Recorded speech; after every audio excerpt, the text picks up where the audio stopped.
The bank approved you. That is not the same as saying you can afford it. Those are two different statements. And the gap between them is where financial futures go to die. Lenders are not your advisors. They're not on your side of the table. They are managing their risk, not your retirement. The second your loan closes, they've been paid. What happens to your savings, your future, your margin, that is now entirely your problem. Here is the number they never show you. 38% of American homeowners are spending more than 30% of their income on housing. Not renters, homeowners. Approved, moved in, trapped, slowly falling behind while the house looks beautiful from the street.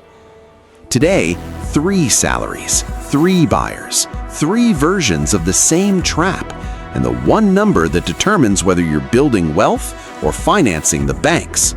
I'm Whymeric. Let's get into it. What your mortgage payment is hiding.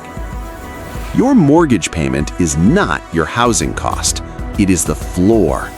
That number your lender gave you, principal and interest, is missing 4 costs that begin the moment you get the keys. PMI. Put down less than 20% and you pay private mortgage insurance every month.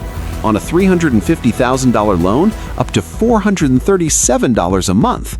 Builds 0 equity, protects the bank, you just fund it. Property taxes, estimated at closing, reassessed every year. Every time values rise, your bill follows. No warning, just a new number in the mail.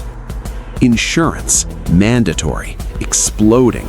Florida homeowners paying $4,000 to $6,000 a year in premiums alone.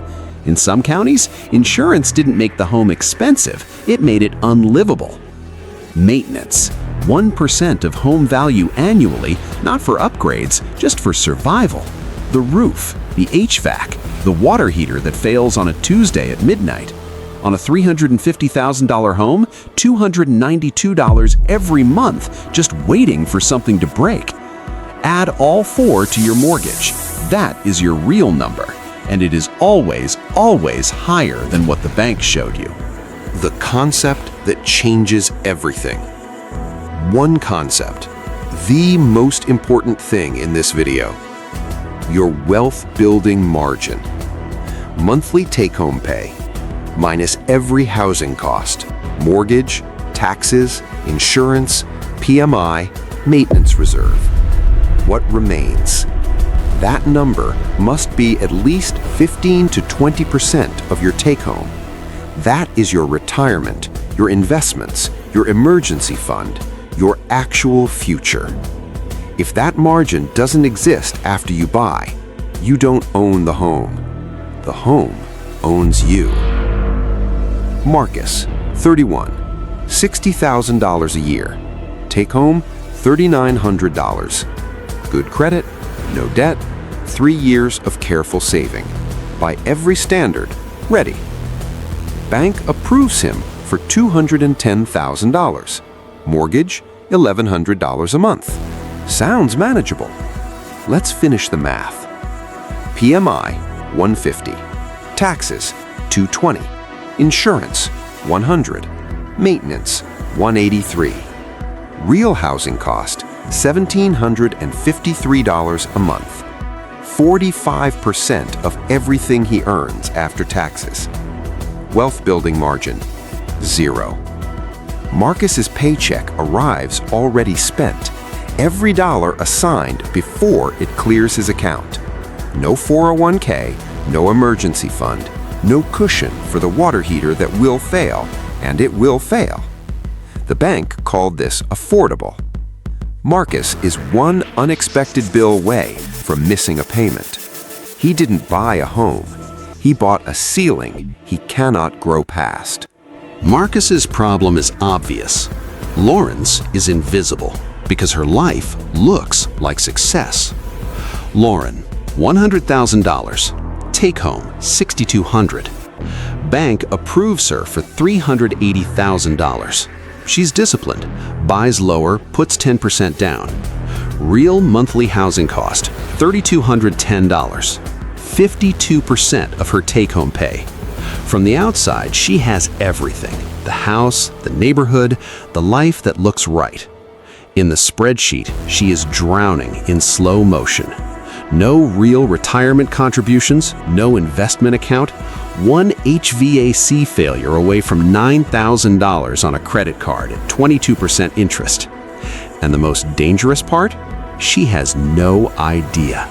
The payment clears every month. The house looks beautiful. Life looks exactly like it's supposed to. Until it doesn't. High income doesn't eliminate the math. It just hides it longer. And when it catches up, it hits harder. Tyler, $175,000. Take home $9,800. Done everything right. No debt, maxes his 401k, tracks his net worth, buys at $750,000, competitive urban market, puts down 20%. $150,000, his entire liquid savings, gone at closing. Real monthly housing cost, $5,375, 55% of his take-home pay. No savings buffer, no investment contributions for the next 12 months, zero margin if income shifts. But here is what no bank statement shows. Tyler is locked in, not by the payment, by the career he cannot leave. He needed that job before the house. Now he needs it more than ever. Every raise, every decision, every opportunity filtered through one question: can I keep making this payment? A colleague, $30,000 less, renting, free, just took a career risk Tyler would have taken without hesitation 2 years ago. Tyler couldn't say yes. The mortgage decided for him. That is the real cost of a $750,000 home, not $5,375 a month, a life he can no longer choose. That's not an asset. That is leverage wearing the disguise of ownership. Most people in 2026 are not buying homes. They are buying monthly payments large enough to consume their entire financial future and calling it an investment. The bank calls it responsible lending. The realtor calls it a great opportunity. The closing attorney calls it a done deal. Nobody in that room is running your wealth-building margin. Nobody in that room loses sleep if you can't retire. That is not their job. It is yours. Before any offer, run this. Monthly take-home, minus real housing cost, mortgage, taxes, insurance, PMI, maintenance reserve. What remains is your wealth-building margin. Less than 15 to 20% of take-home, you cannot afford that house. Not by any math that protects your future. The bank will still approve you. The listing will still be beautiful. The open house will still smell like fresh cookies and someone else's financial optimism. But the version of you that needs to retire, that needs options when life changes, that version needs that margin. Buy the house you can afford, not the house the bank decided you could survive.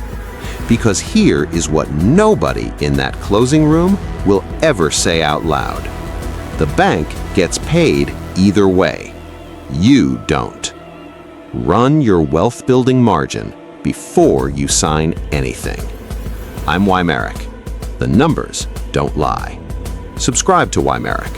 I'll see you in the next one.